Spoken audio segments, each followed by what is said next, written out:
Welcome to Positive Atheism English channel. Today in our program, I shall be reading out you regarding Gora-Gandhi's Atheist Follower, written by Hugh Gray from Rule, Protest, Identity, Aspects of Modern South Asia, edited by Peter Robb and David Taylor. Goparazu Ramchandra Rao, known as Gora, was born on 15th November 1902 at Chhatrapur, a small town in Orissa. His father, a composer of devotional songs and a government official, worked as a clerk in the forestry department. Later, he moved to Kakinada, Andhra, where he worked in the revenue department. At 19 years of age, Gora married Saraswati, aged 11 years, the daughter of a close Brahmin friend of his father's.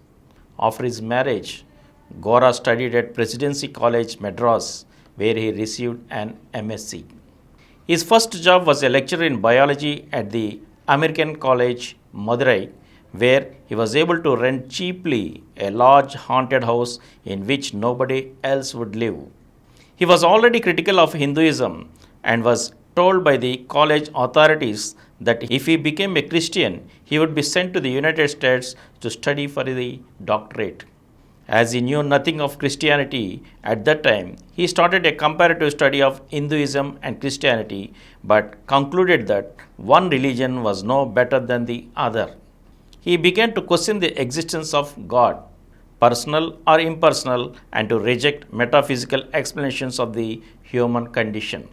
He resigned his lectureship to spend a year on cotton research at a government agriculture station in Coimbatore, but left this job as he could not fit into the dull routine of official duties. Then he became a lecturer in biology at the Ananda College, Colombo, a Buddhist institution.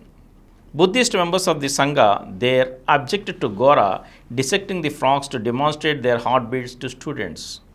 Years later, at Savagram, some of Gandhi's followers objected to Gora's dissection of a frog when he was teaching student nurses. Gandhi, however, after listening to both sides, decided that Gora could dissect frogs for scientific demonstration and did not consider this contrary to his doctrine of non-violence. In 1928, Gora returned to Kakinada, where he was appointed as a lecturer at PR College.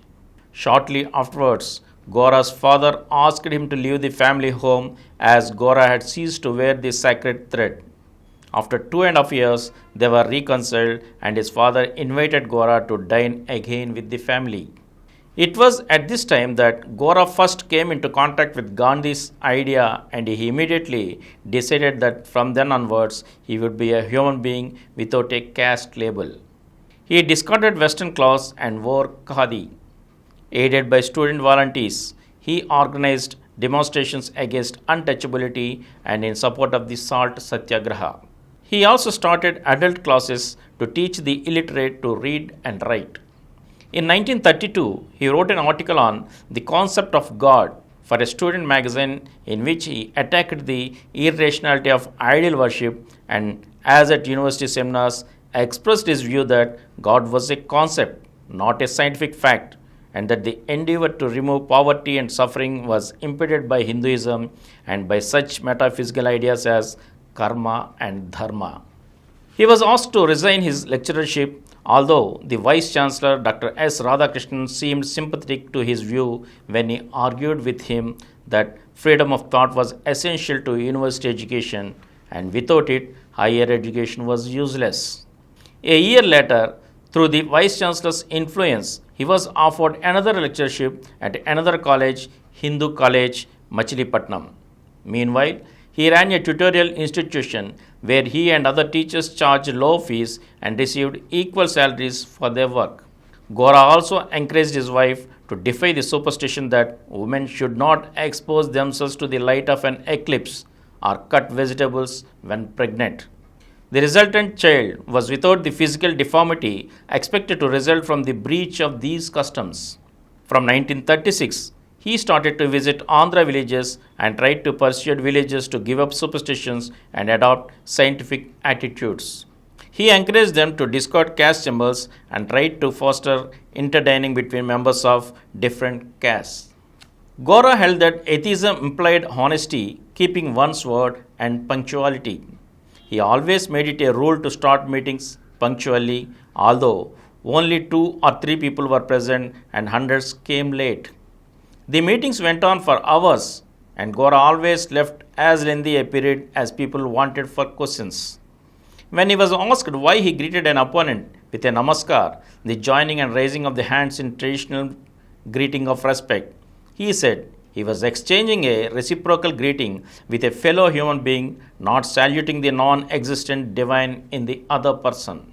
By this time, Gora had 6 children, but with his wife's support, he decided that the time had come to give up his employment as a university teacher, so he resigned. And from this, I shall continue in the next episode again. Thank you.